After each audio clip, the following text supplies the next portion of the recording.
Part 1 semester 2 LLB 4 years के notes WhatsApp से bye कर सकती हैं।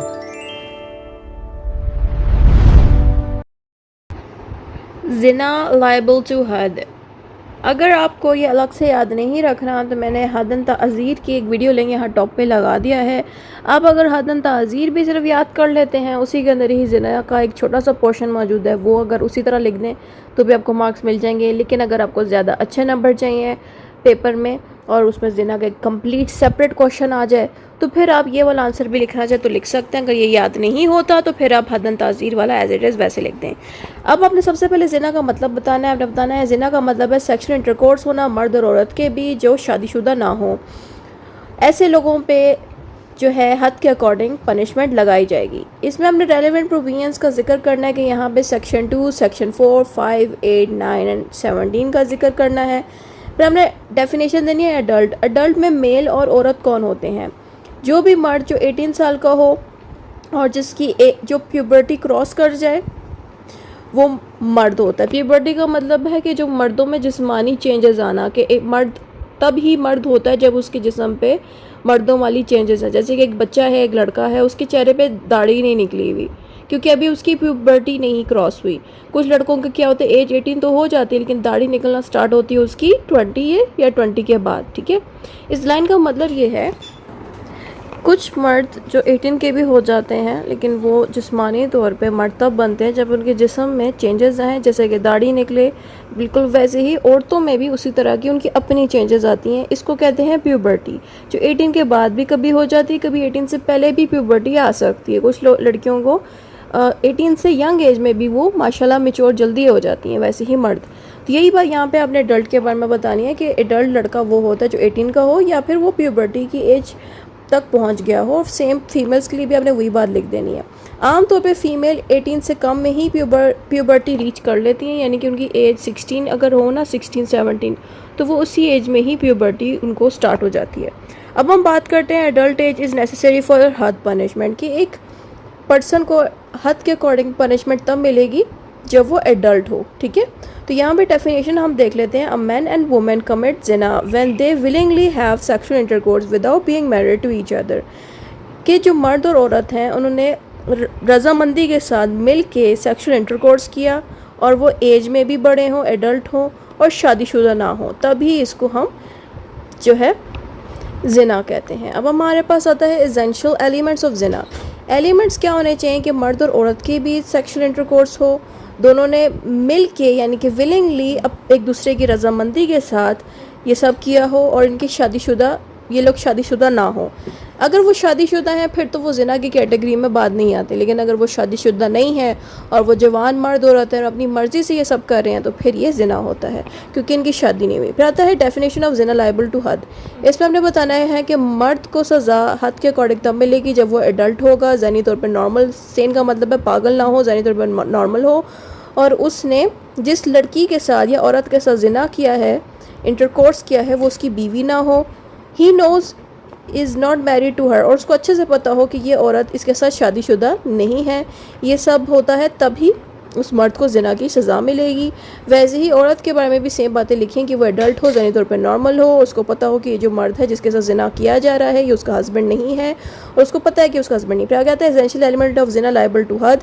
कमीशन ऑफ ज़िना, केस में ज़िना किया गया हो, दोनों जिन लोगों ने ज़िना किया वो शादीशुदा ना हो, यानी कि उन्होंने एक दूसरे से शादी ना की हो। वैलेंट मैरिज का मतलब है शादी ना की हो, कोई निकाह ना हुआ हो। फिर आ गया था एडल्ट ऑफेंडर। एडल्ट ऑफेंडर कौन होता है? जिनकी एज 18 हो या उन्होंने प्यूबर्टी की एज अचीव कर ली हो, फीमेल में से 16 की एज की हो या फिर उनकी प्यूबर्टी आ गई हो, तो तभी उनको एडल्ट माना जाएगा। फिर आता है सेन ऑफेंडर। सेन ऑफेंडर का मतलब है कि वो ज़ानी तौर पर ठीक ऑफेंडर्स हो जो ये क्राइम करते हैं। Knowledge of the non marriage. Knowledge of the non marriage का मतलब है इनको अच्छे से पता है कि ये जो क्राइम कर रहे हैं ये ऐसे पर्सन के साथ कर रहे हैं जिन्होंने शादी ना की हो। Meaning of Mohsin. मोहसिन का मतलब है person who fulfil the legal conditions for Enhanced hud punishment. A person who had a valid marriage and fulfilled legal requirements. यहाँ पे ये कह रहे हैं कि एक बंदे ने शादी तो की है, लेकिन जिसके साथ शादी की है उसके साथ उसने सेक्सुअल इंटरकोर्स नहीं किया, बल्कि किसी और के साथ किया है जिसके साथ शादी नहीं हुई, उसको हम मोहसिन कहेंगे। देखिए, अगर एक मर्द है, उसकी शादी हुई है किसी के साथ, उसने किसी और के साथ सेक्सुअल इंटरकोर्स किया जिसके साथ शादी नहीं हुई, मतलब अपनी बीवी के अलावा किसी और औरत के साथ गलत काम कर देना। वैसे ही औरतों में भी सेम बात अप्लाई होती है कि औरत की शादी जिस मर्द से हुई है उसके साथ वो सेक्सुअल इंटरकोर्स नहीं करी, बल्कि किसी और मर्द के साथ हो रहा है। इस चीज़ को कहते हैं मोहसिन। ठीक है, अब हम देखते हैं कि पनिशमेंट्स क्या होती हैं इनकी। ऐसे पर्सन को पनिशमेंट, अगर वो मोहसिन हुआ यानी कि वो शादीशुदा हुआ और उसने गलत हरकत किसी और पर्सन के साथ की है जो शादीशुदा नहीं है, तो वहाँ पे फिर स्टोनिंग टू डेथ होती है। स्टोनिंग टू डेथ का मतलब है पत्थर मार मार के एक इंसान की जान लेना, इसको कहते हैं स्टोनिंग टू डेथ। स्टोनिंग हम पत्थरों के लिए लफ्ज़ यूज़ करते हैं।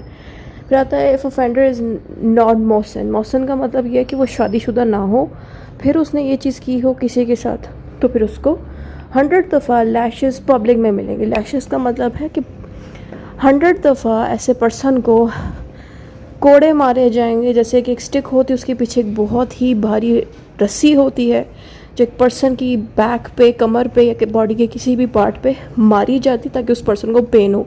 100 दफ़ा मारा जाएगा, वो भी पब्लिक में। Confirmation by the appellate court.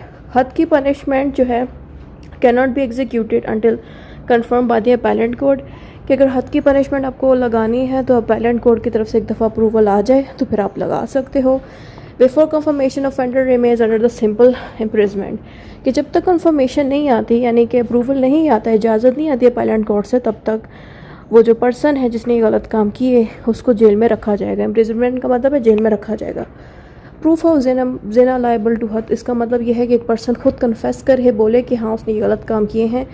Evidence of witness का मतलब यह है कि जो विटनेस है वो एविडेंस देंगे। तो कैसे होगा कि 4 मर्द एडल्ट विटनेस होने चाहिए और वो ईमानदार होने चाहिए जिस पे ट्रस्ट किया जा सके उन मर्दों पे। Witness must personally see the act, और जिन विटनेस ने गवाही दी है उन्होंने वाकई में वो हरकत खुद होते हुए देखी हो। Court must verify credibility through तज़किया अल शहूद। तज़किया अल शहूद इस्लामिक लॉ में एक कॉन्सेप्ट है जिसकी मेथड के थ्रू जो विटनेस है उनकी क्रेडिबिलिटी को चेक किया जाता है। क्रेडिबिलिटी का मतलब है कि क्या ये विटनेस इस काबिल है कि हम इसकी गवाही को एक्सेप्ट कर सकें, इसको क्रेडिबिलिटी कहते हैं।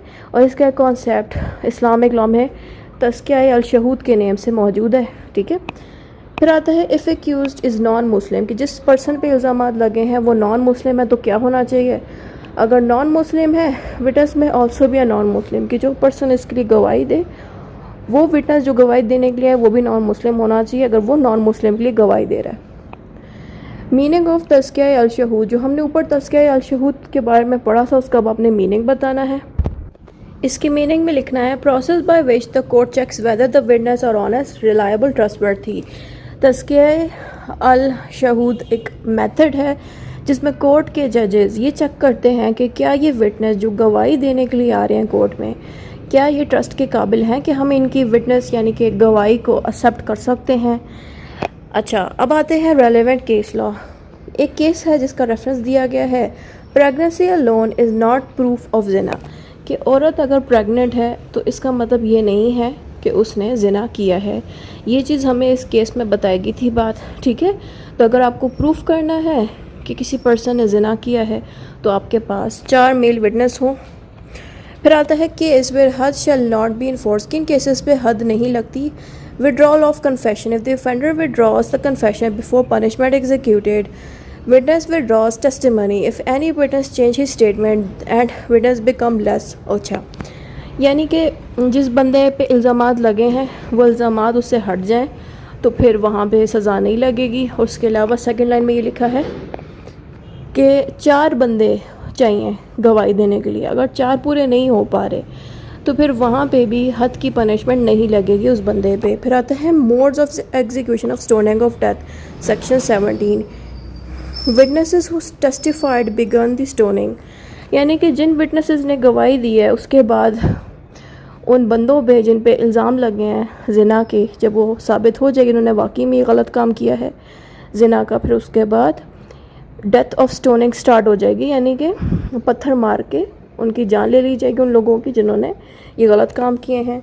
ऑफेंडर्स में भी शॉट ड्यूरिंग एग्जीक्यूशन, यानी कि जो ऑफेंडर है उसको गोली भी मारी जा सकती है सिचुएशन में, यानी कि जिसने ये ज़िना की उस पर्सन को गोली भी मारी जा सकती है। पनिशमेंट स्टॉप्स आफ्टर डेथ, और पनिशमेंट उसी वक्त ख़त्म हो जाएगी उन बंदों पे जब उनकी जान चली जाएगी जिन्होंने ये ज़िना का क्राइम किया है।